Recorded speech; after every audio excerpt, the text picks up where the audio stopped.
Hello students, today we will have a discussion on the topic related to teaching and its related concepts. I hope that today's class will meet your expectations. Okay? आज जैसा कि मैं पहले भी आपसे discuss करता रहा हूं कि सामान्यतः मैं वही टॉपिक सेलेक्ट करता हूं जो ज़्यादातर स्टूडेंट्स के सामने कन्फ्यूजन क्रिएट करते हैं। तो आज का भी जो टॉपिक है, जो प्रकरण है, जो बिंदु है, शिक्षण बिंदु, वह teaching and it's related concepts पर आधारित है। और हम जानते हैं कि टीचिंग शब्द स्वयं में एक व्यापक अवधारणा है, लेकिन आज हम इस टीचिंग के अंतर्गत जो टर्मिनोलॉजी प्रयोग करते हैं उस पर ध्यान केंद्रित करेंगे। जैसे कि आप देखिए, ये जो ट्रायंगल आपको दिख रहा है, इसमें सबसे ऊपर अप्रोच है। यानी जब भी टीचिंग पेडागॉजी की बात होती है तो उसमें ये चार चीजें इंक्लूड होती हैं। एक अप्रोच, दूसरा मेथड्स, तीसरा स्ट्रेटजी और चौथा टेक्निक। अब ये जो अप्रोच है, मेथड्स है, स्ट्रेटजी और टेक्निक है, जैसा आप देख रहे हैं कि ये एक दूसरे से इंटर रिलेटेड है। और हम भूलवश या भ्रमवश हम मेथड्स के स्थान पर अप्रोच शब्द का, या अप्रोच के स्थान पर मेथड शब्द का, या मेथड्स के स्थान पर टेक्निक शब्द का, या टेक्निक के स्थान पर मेथड शब्द का अक्सर प्रयोग कर देते हैं, जो कि अगर सैद्धांतिक रूप से देखा जाए तो एक त्रुटि होती है। तो इसलिए आज हम सबसे पहले देखेंगे कि वास्तव में अप्रोच क्या होता है। अप्रोच यानी जिसको हिंदी में हम उपागम कहते हैं, या दृष्टिकोण भी सामान्य व्यवहारिक भाषा में हम कह सकते हैं। तो ये जो अप्रोच है, यह वास्तव में होता क्या है।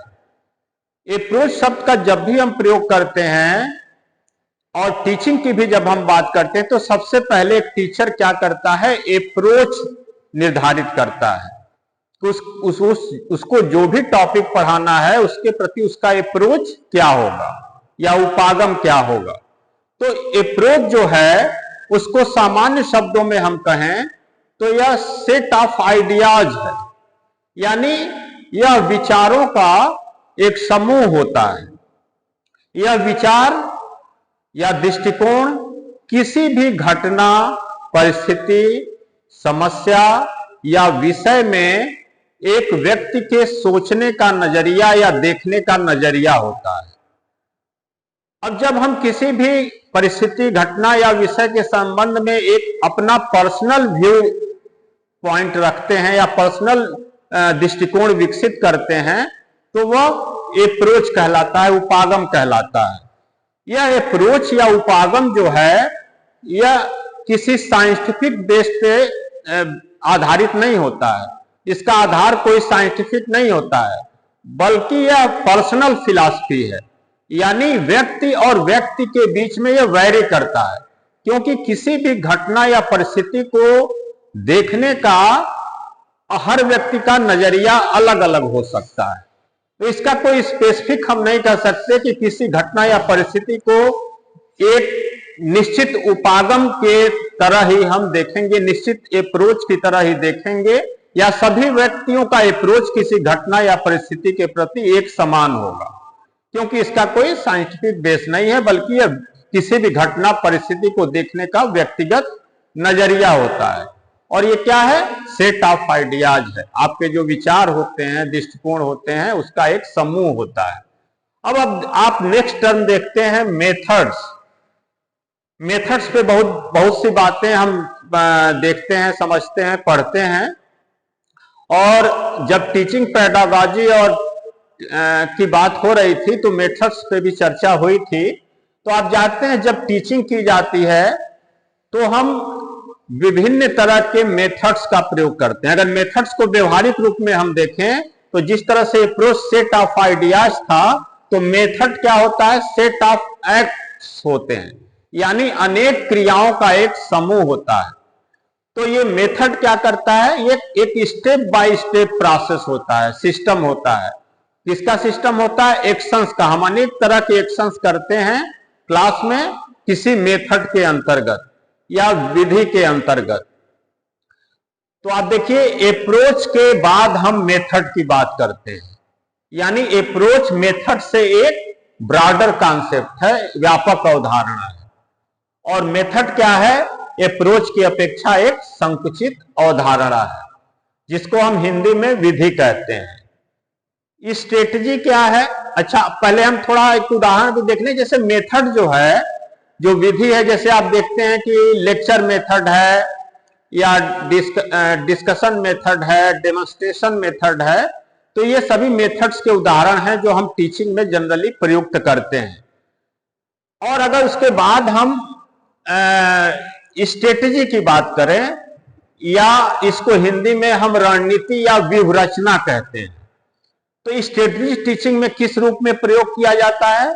स्ट्रेटजी या व्यूहरचना जनरली टीचिंग पेडागॉजी में प्रयुक्त किया जाता है क्लास में एक टीचर कैसे एक उपयुक्त माहौल तैयार करे जो कि स्टूडेंट्स फ्रेंडली हो, जो कि छात्रों के अनुकूल हो। तो ये जो माहौल तैयार करने की एक्टिविटी जितनी करता है टीचर क्लास में, वह स्ट्रेटजी कहलाती है या व्यूहरचना कहलाती है। अगर विशेष रूप से हम देखें तो स्ट्रेटजी क्या है? ये एक साइकोलॉजिकल इन्वायरमेंट से संबंधित होती है, यानी एक टीचर कक्षा में छात्रों को कैसे मनोवैज्ञानिक ढंग से इन्वॉल्व करे कक्षा के साथ या अपने टॉपिक के साथ, यह स्ट्रेटजी के अंतर्गत ही आता है। इसके अतिरिक्त अगर हम व्यूहरचना को देखें तो चूंकि मैंने पहले ही कहा कि ये मनोवैज्ञानिक इन्वॉल्वमेंट की प्रक्रिया होती है, तो इसके अंतर्गत जो टीचर है तरह तरह के एक्ट्स कर सकता है। जैसे टीचर क्लास में जाता है, आप देखते हैं, तो माहौल बनाने के लिए छात्रों से सबसे पहले रेपर्ट स्थापित करता है। रेपर्ट स्थापित करने का मतलब क्या होता है? कि छात्रों को स्वाभाविक ढंग से अपने आप से जोड़ना, जिससे कि छात्र टीचर से कनेक्ट हो सके, उनके अंदर कोई हेजिटेशन न हो। इसके अतिरिक्त वह छात्रों के साथ मिलकर किसी समस्या को सॉल्व करता है। जैसे कोई भी समस्या दी गई है, कोई भी प्रश्न दिया गया है, उसको छात्रों के साथ मिलकर सॉल्व करे। वो केवल उसमें छात्र एक्टिव न रहे, बल्कि टीचर भी छात्रों के साथ एक्टिव होकर उस समस्या का समाधान करे। तो इससे क्या होता है कि छात्र और टीचर के बीच एक रेपर्ट स्थापित होता है और माहौल भी सहज बन जाता है। इसके अतिरिक्त छात्रों के साथ टीचर अपने जीवन से संबंधित या छात्रों के जीवन से संबंधित कन्वर्सेशन कर सकता है, यानी लेक्चर के स्थान पे या मेथड के स्थान पे अगर हम कन्वर्सेशन, बातचीत या वार्तालाप के माध्यम से माहौल बनाते हैं तो माहौल और खुशनुमा और स्टूडेंट फ्रेंडली हो जाता है। तो ऐसे अनेक तरीके हैं। इसके अलावा आप देखते हैं कि टेक्नोलॉजी का भी आजकल बहुत यूज किया जा रहा है, तकनीक का। तो तकनीक का जैसे किसी भी टॉपिक को पढ़ाना है, उसके संबंध में हम कोई एनिमेशन या वृत्तचित्र अगर हम टेक्नोलॉजी का उपयोग करके उनको दिखाते हैं तो वो ज्यादा अच्छी तरह से जुड़ जाते हैं टीचिंग प्रोसेस से। तो एक अच्छा माहौल क्लास में तैयार हो जाता है। तो आप देख रहे हैं कि जो स्ट्रेटजी या व्यूहरचना है, ये कक्षा में माहौल बनाने से संबंधित होता है। इसमें कोई एक निश्चित पैटर्न एक्ट्स का नहीं होता है, बल्कि ये फ्लेक्सिबल होता है। इसमें परिस्थितियों के अनुसार जिस तरह के एक्शन की जरूरत होती है या टैक्टिक्स की जरूरत पड़ती है, इसको स्ट्रेटजी को इसीलिए हम टैक्टिक्स से भी जोड़ते हैं। अलग अलग टैक्टिक्स के द्वारा टीचर जो कक्षा का वातावरण है उसको सहज बनाता है और छात्रों के साथ रेपर्ट स्थापित करता है। और ये जो नीचे देख रहे हैं टेक्निक, जिसको हम हिंदी में प्रविधि कहते हैं। अब यहां ध्यान रखिएगा, मेथड्स क्या होता है? ये विधि होता है। और टेक्निक क्या होता है, प्रविधि होता है। इन दोनों में हम डिफरेंस करना भूल जाते हैं या हम डिफरेंस नहीं कर पाते। तो आप ध्यान रखिए कि जो टेक्निक है, जैसे मेथड्स क्या था, मेथड्स जो था वो ग्रुप ऑफ एक्शन था या ग्रुप ऑफ एक्ट्स था, यानी इसमें अलग अलग तरह के तमाम एक्शन या एक्ट्स किए जाते थे टीचर के द्वारा, और जो एक्शन का जो सिस्टम था वो पूर्व निर्धारित और साइंटिफिक बेस्ड था। लेकिन टेक्निक में क्या है, टेक्निक में ग्रुप ऑफ एक्शन नहीं होता है, केवल एक्शन की हम बात करते हैं। यानी जो टेक्निक या प्रविधि है वह विधि की अपेक्षा या मेथड की अपेक्षा इस बात में अलग है कि यहां केवल एक एक्शन की बात एक समय में की जाती है, और यहां क्या है, एक ग्रुप ऑफ एक्शन है जिसका एक साइंटिफिक या निश्चित पैटर्न होता है जिसके आधार पे हम कंटेंट को डिलीवर करते हैं।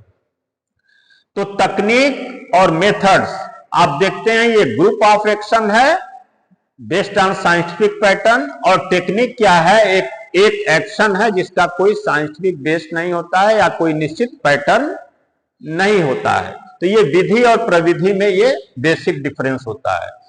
एक चीज और आप देखते हैं कि जैसे अप्रोच है या मेथड्स है या स्ट्रेटजी है या टेक्निक है, अगर ऑन द होल इसको हम देखें तो अप्रोच, जैसे अप्रोच का उदाहरण भी जैसे हम ले लेते हैं, जैसे मान लीजिए स्टूडेंट सेंटर्ड अप्रोच हो या टीचर सेंटर्ड अप्रोच हो या इवेल्युएशन अप्रोच हो, अनेक तरह के उपागम हो सकते हैं, या बिहेवियरल अप्रोच हो या कंस्ट्रक्टिव अप्रोच हो, तो अनेक तरह के उपागम का हम प्रयोग करते हैं। और ये जो उपागम है यह टीचर के व्यक्तिगत व्यू पे निर्भर करता है, व्यक्तिगत विचार पे निर्भर करता है कि इसमें से किस उपागम को वो सेलेक्ट करे या किसका वह प्रयोग करे। इसमें टीचर या कोई भी व्यक्ति अप्रोच से बंधा हुआ नहीं होता है, क्योंकि हर व्यक्ति का, मैंने पहले ही बताया, पर्सनल फिलॉसफी अलग अलग होती है।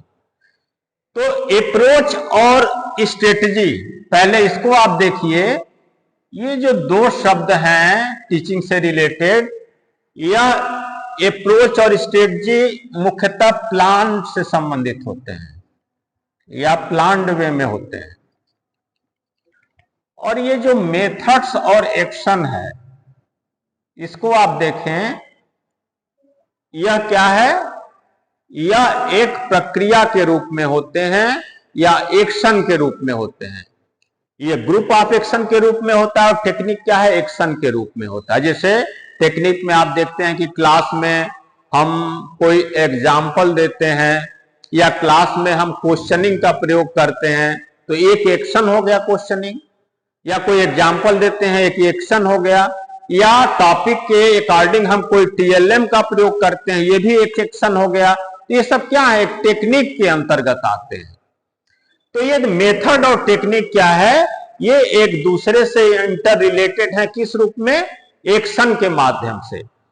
और ये क्या है, स्ट्रेटजी और अप्रोच क्या है, ये सैद्धांतिक है, ये प्लान्ड वे में प्रयोग किए जाते हैं, और ये एक्ट के रूप में प्रयोग किए जाते हैं। तो आपको एक जनरल कॉन्सेप्ट विकसित हो रहा होगा कि ये जो उपागम है, मेथड्स हैं, स्ट्रेटजी है और टेक्निक एक दूसरे से इंटर रिलेटेड है। कैसे इंटर रिलेटेड है, सबसे पहले टीचर क्या करता है, टीचिंग करने से पहले सबसे पहले अप्रोच निर्धारित करता है, जो उसका टॉपिक है उसके अकॉर्डिंग क्या उसका अप्रोच होगा। मैंने पहले ही कहा कि ये उसका पर्सनल नजरिया है। फिर उसके बाद क्या करता है, वो मेथड्स को निर्धारित करता है। मेथड्स को निर्धारित करते समय एक टीचर देखता है कि छात्रों का मैच्योरिटी लेवल क्या है, हमारे टॉपिक की प्रकृति क्या है, छात्रों की संख्या कितनी है। तो ये तमाम बातों को देखकर वह मेथड को सेलेक्ट करता है कि किस मेथड से हम टीचिंग प्रोसेस संपन्न करेंगे या संचालित करेंगे।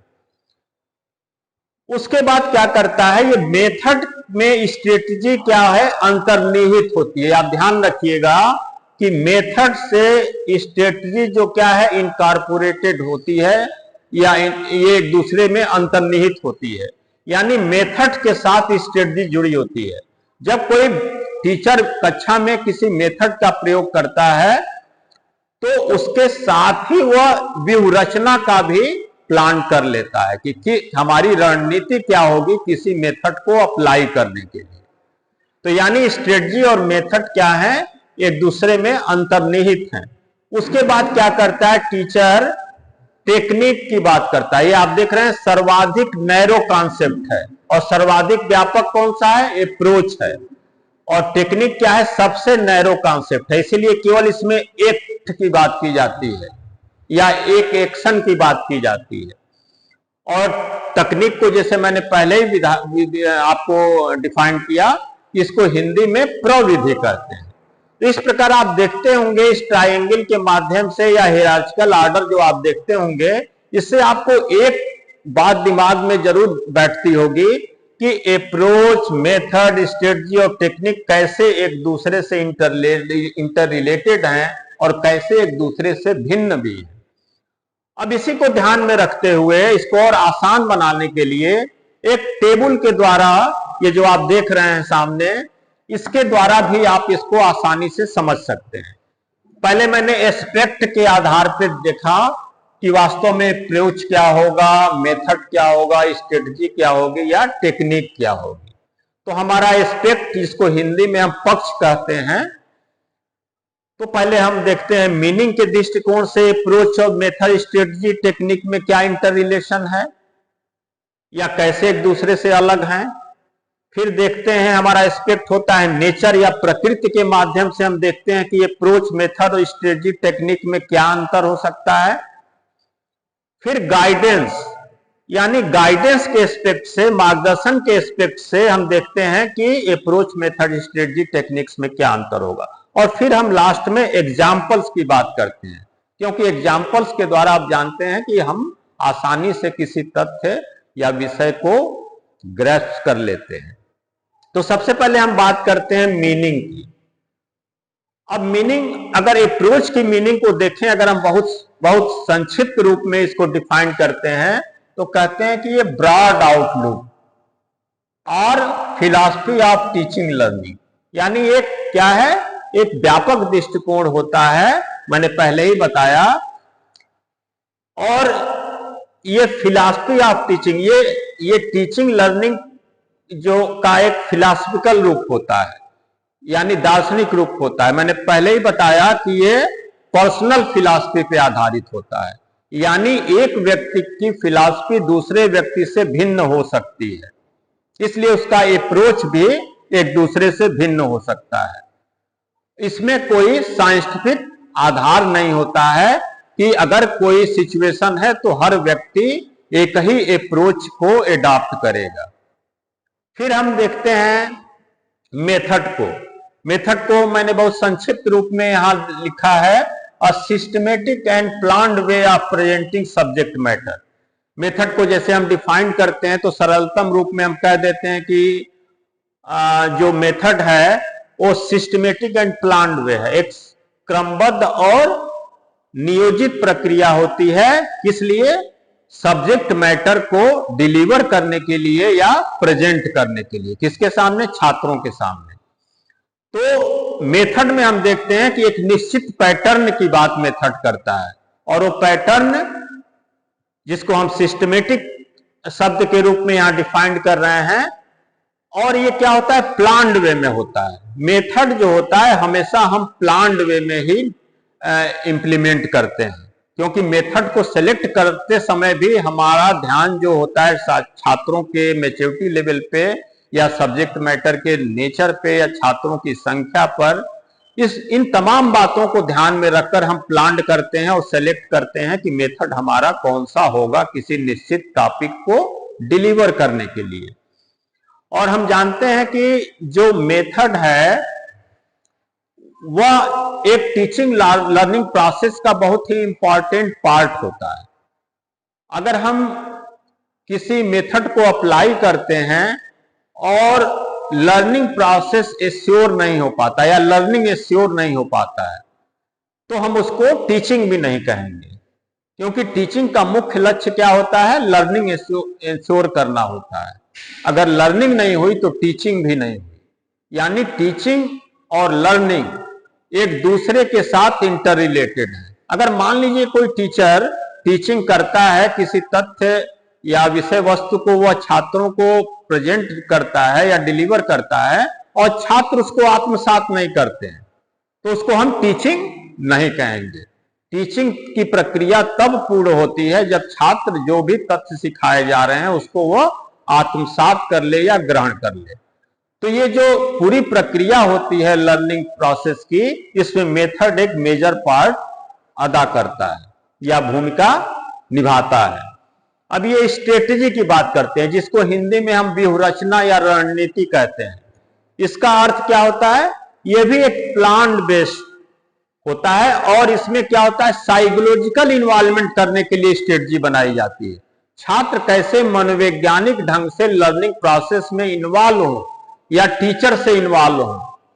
और मैंने पहले ही कहा, इसीलिए टीचर रैपर्ट स्थापित करता है। और मैंने पहले आपको बताया था कि plan based on psychological involvement incorporate with the method, यानी मेथड के साथ क्या होता है, यह अंतर्निहित होती है स्ट्रेटजी या व्यूहरचना। And appropriate learning environment by using pattern of various tactics.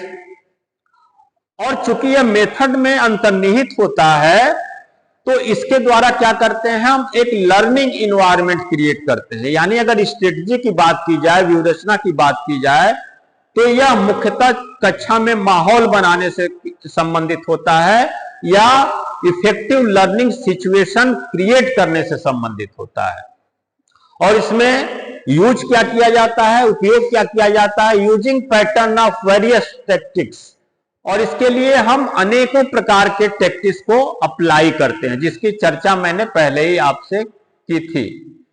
जैसे छात्रों से रिपोर्ट स्थापित करने में टीचर जो है छात्रों के जीवन से संबंधित भी चर्चा करता है, कन्वर्सेशन करता है, वार्तालाप करता है, उनके जीवन के से संबंधित उदाहरणों के द्वारा अपने टॉपिक को डिफाइन करता है, या छात्रों से किसी अनौपचारिक रूप में भी इंटरेक्ट होता है। ये जरूरी नहीं है कि टीचिंग की प्रक्रिया में जो स्ट्रेटजी का जो स्टेप है, इसमें हम औपचारिक रूप से इन्वॉल्व हो। अनौपचारिक रूप से ही हम ज्यादातर इन्वॉल्व होकर स्ट्रेटजी को ज्यादा इफेक्टिव बना सकते हैं। अब नेक्स्ट है टेक्निक और specific tool, activity, device use in teaching. मैंने पहले ही कहा कि टेक्निक क्या है, सबसे नैरो कॉन्सेप्ट होता है और ये किसी विशिष्ट उपकरण या टूल से संबंधित होता है। जैसे मैंने आपको कहा था कि जैसे क्वेश्चनिंग होती है, एक टूल है, एक एक्ट है, या किसी डिफिनिट एक्टिविटी से ये रिलेटेड होती है। या डिवाइस यूज इन टीचिंग, यानी टीचिंग में किसी डिफिनिट या किसी स्पेसिफिक टूल से या एक्टिविटी या डिवाइस से क्या होता है, टेक्निक रिलेटेड होता है या डिफाइंड होता है। अब दूसरा एस्पेक्ट देखिए, नेचर। नेचर क्या है, यानी किसी भी तथ्य, घटना, विषय की प्रकृति के एस्पेक्ट से हम देखते हैं तो ये जो अप्रोच है यह ब्रॉड कॉन्सेप्ट है। यानी आप यहां भी देखिए कि सबसे ऊपर अप्रोच की बात की गई है, यानी सर्वाधिक, इन तीनों की अपेक्षा सर्वाधिक व्यापक क्या है, अप्रोच या उपागम होता है। और ये पहले ही मैंने बताया, ये group of ideas and principle based होता है। यह विचारों का समूह होता है जो अलग अलग व्यक्तियों का अलग अलग हो सकता है, क्योंकि उनका दृष्टिकोण अलग अलग हो सकता है। एंड प्रिंसिपल बेस्ड, और सैद्धांतिक आधार होता है इसका। फिर नेक्स्ट देखिए मेथड। मेथड क्या है, प्रैक्टिकल एंड स्टेप वाइज। यह क्या है, ये प्रैक्टिकल नहीं है, अप्रोच जो है सैद्धांतिक है, लेकिन मेथड जो है ये इसका व्यवहारिक रूप है, टीचिंग का व्यवहारिक रूप, प्रैक्टिकल फॉर्म है। एंड स्टेप वाइज, आप जानते हैं कि मेथड जब भी हम अप्लाई करते हैं तो स्टेप बाय स्टेप हम आगे बढ़ते हैं। इसकी एक चरणबद्ध वैज्ञानिक या सिस्टमेटिक प्रक्रिया होती है। फिर नेक्स्ट है स्ट्रेटेजी की बात हम करते हैं। ये क्या होता है, फ्लेक्सिबल एंड सिचुएशन ओरिएंटेड। यह क्या है, लोचशील और परिस्थितियों के अनुसार यह अप्लाई होता है। आपको मैंने पहले ही बताया कि स्ट्रेटजी व्यूहरचना होती है जिसमें एक कोई निश्चित पैटर्न नहीं होता है। टीचर जिस तरह की परिस्थिति का निर्माण करना चाहता है उस तरह की व्यूहरचना बनाता है, और ये सिचुएशन ओरिएंटेड होती है, परिस्थिति जन्य होती है और लोचशील होती है। यानी टीचर माहौल बनाते समय अलग अलग टैक्टिक्स का इस्तेमाल करके माहौल को खुशनुमा या सुगम या प्रभावशाली बनाता है, जिससे कि लर्निंग एश्योर हो सके। फिर टेक्निक की बात या प्रविधि की बात हम करते हैं। Very specific, narrow, practical. आप देखते हैं यहां भी जो टेक्निक है ये सबसे नीचे यानी सबसे नैरो कॉन्सेप्ट है, सबसे संकीर्ण अवधारणा है। और इसमें क्या है, इसीलिए कहा जा रहा है कि वेरी स्पेसिफिक का बहुत ज्यादा विशिष्ट होती है, नैरो संकीर्ण होती है और व्यवहारिक होती है, प्रैक्टिकल होती है। किसकी तरह प्रैक्टिकल होती है? मेथड की तरह। जैसे मैंने पहले ही बताया कि मेथड और टेक्निक ये दोनों एक्ट से रिलेटेड हैं, और जो अप्रोच और स्ट्रेटजी है ये प्लान्ड वे में या सिद्धांत से रिलेटेड है, और ये मेथड और टेक्निक व्यवहार से रिलेटेड है या प्रैक्टिकल एस्पेक्ट है इसका टीचिंग में। अब हम गाइडेंस के पॉइंट ऑफ व्यू से देखते हैं, हमारा एस्पेक्ट अगर गाइडेंस होता है तो क्या रिलेशन अप्रोच, मेथड, स्ट्रेटजी और टेक्निक में होता है। तो आप देखिए यहां जो अप्रोच के अंतर्गत ये दिया हुआ कि प्रोवाइड डायरेक्शन नॉट स्टेप्स, यानी अप्रोच जो है वह एक दिशा बताता है, स्टेप को नहीं बताता, चरण नहीं बताता है कि कैसे हम टीचिंग को चरणबद्ध ढंग से डिलीवर करेंगे, यह अप्रोच नहीं बताता, केवल दिशा का निर्धारण अप्रोच करता है। मेथड क्या करता है? Provide steps and procedures. यह क्या करता है? यहां देखिए जो यह नहीं करता है अप्रोच, वहां देखिए मेथड में ये उसको डिलीवर करता है। प्रोवाइड स्टेप्स, इसमें क्या होता है? स्टेप्स का पालन चरणबद्ध ढंग से टीचिंग की प्रक्रिया संपन्न की जाती है। एंड प्रोसीजर्स, मैंने पहले ही कहा कि स्टेप्स और प्रोसीजर्स ये मेथड में इसका एक निश्चित साइंटिफिक आधार होता है और एक निश्चित चरणबद्ध ढंग से इसको डिलीवर किया जाता है या प्रस्तुत किया जाता है या इसका प्रयोग किया जाता है। स्ट्रेटजी या व्यूहरचना में देखिए इनकॉर्पोरेट विथ डिफरेंट मेथड्स। मैंने पहले ही कहा कि स्ट्रेटजी जो क्या है, स्ट्रेटजी मेथड्स में अंतर्निहित होती है, यानी मेथड्स के साथ ये प्रयोग की जाती है। स्ट्रेटजी का मुख्य काम क्या होता है? माहौल बनाना होता है। यानी यह अनेक तरह के जो मेथड्स होते हैं, चाहे वो लेक्चर मेथड हो, डिस्कशन मेथड हो, डेमोन्स्ट्रेशन मेथड हो, ह्यूरिस्टिक मेथड, तमाम तरह के जो मेथड्स टीचिंग में प्रयुक्त किए जाते हैं या विधियां प्रयुक्त की जाती हैं, उसके साथ यह अंतर्निहित होता है या सन्निहित होता है। अब टेक्निक की बात करिए तो आप देखते हैं कि helps in implementation of method और स्ट्रेटजी। यह क्या करता है? यह मेथड और स्ट्रेटजी को इंप्लीमेंट करने में या क्रियान्वित करने में सहायक होता है। कौन? टेक्निक। यानी गाइडेंस के दृष्टिकोण से देखें तो टेक्निक क्या होता है? मेथड्स को और स्ट्रेटजी को इंप्लीमेंट करने में सहायता प्रदान करता है। फिर आप लास्ट में देखिए एग्जाम्पल्स की हम बात करते हैं। अब जैसे अप्रोच क्या होता है, मैंने पहले भी चर्चा किया, जैसे टीचर सेंटर्ड अप्रोच हो गया, स्टूडेंट सेंटर अप्रोच हो गया, या बिहेवियरल अप्रोच हो गया, या स्ट्रक्चरल अप्रोच हो गया। तमाम तरह के उपागम हम प्रयुक्त करते हैं किसी परिस्थिति समस्या को समझने के लिए, अपना दृष्टिकोण विकसित करते हैं। तो इसमें देखते हैं, अगर मान लीजिए टीचर सेंटर्ड अप्रोच है, अगर मान लीजिए हमारा दृष्टिकोण टीचर सेंटर्ड है, तो आप जानते हैं कि अगर टीचर सेंटर्ड हमारा अगर अप्रोच है तो हमारा मेथड भी ऐसा होगा जो टीचर जिसमें ज्यादा एक्टिव होगा। जैसे लेक्चर मेथड है, फॉर एग्जांपल जैसे लेक्चर मेथड है, इसमें टीचर ज्यादा एक्टिव होता है। अब जैसे मान लीजिए हमारा अगर अप्रोच स्टूडेंट सेंटर्ड हो या छात्र केंद्रित हो, तो हमारा जो मेथड भी होगा वह इसी पर आधारित होगा। अगर स्टूडेंट सेंटर है तो मान लीजिए हम डिस्कशन मेथड का प्रयोग कर लेते हैं, डेमोन्स्ट्रेशन मेथड का प्रयोग कर लेते हैं, या हम प्रोजेक्ट मेथड का भी उपयोग कर लेते हैं। तो आप देख रहे हैं कि एग्जाम्पल्स जो अप्रोच के हैं, टीचर सेंटर, स्टूडेंट सेंटर, और जो बिहेवियरल अप्रोच हो, ये बहुत फेमस अप्रोच है बिहेवियरल अप्रोच। आप जानते हैं कि ये बिहेवियरल अप्रोच में किसी भी एक यूनिट को अलग अलग पार्ट में बांटकर उसका अध्ययन किया जाता है और प्रत्येक पार्ट को समझने के बाद फिर पूरे यूनिट को हम समझते हैं। यानी किसी भी यूनिट को अलग अलग खंडों में बांटकर अध्ययन करना और फिर समग्र रूप से उस यूनिट को समझना या जानना, ये बिहेवियरल अप्रोच होता है। इसलिए ये एक तरह से ये एक मैकेनिक्स के रूप में प्रयोग किया जाता है इसका। अब जैसे स्ट्रक्चरल अप्रोच भी जैसे होता है, बहुत ही महत्वपूर्ण है, संरचनावादी उपागम। आप देखते हैं कि इसकी बात मैं जिक्र इसलिए कर रहा हूं, जिसको मैंने यहां लिखा नहीं है लेकिन मुझे याद आया तो मैं जिक्र कर रहा हूं, क्योंकि ये बहुत ही महत्वपूर्ण है आज के परिप्रेक्ष्य में।